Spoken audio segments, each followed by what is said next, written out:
غم مردم خوردیم، ای مادر غم خور.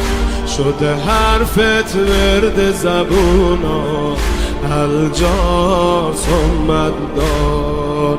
دلم از این میسوزه تو مدینه، یکی نمیگه چه قصه ای داریم. تو که شب تا سحر واسه مردم، تو دعاهات چیزی کم نمیذاری. جوری فتنه شده که تو حتی میون خوبام یاری نداری. نگرانم من واسه این زخما، نگرانم چون خونی نفسات.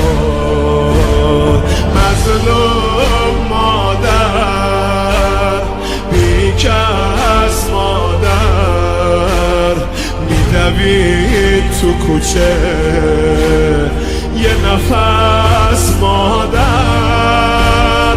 نفسش هیدر هیدر هیدر هیدر هیدر هیدر. بگو جان دلم هیدر، دنبال هیدر میدوید، از سینه اش خود میجدید.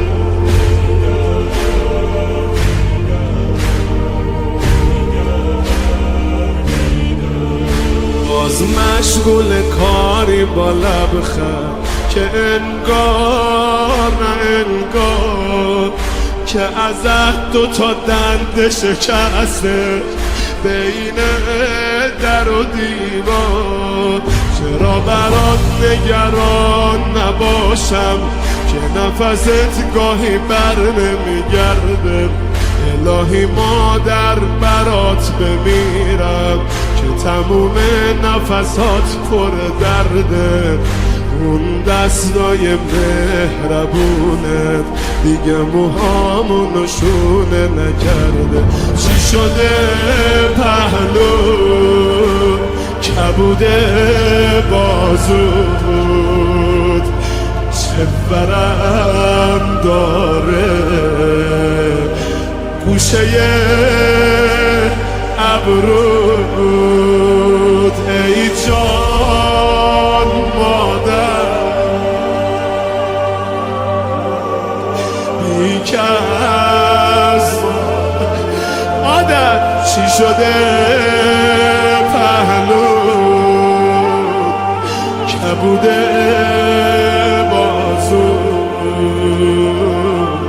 چه برم داره گوشه ابرود. ای جان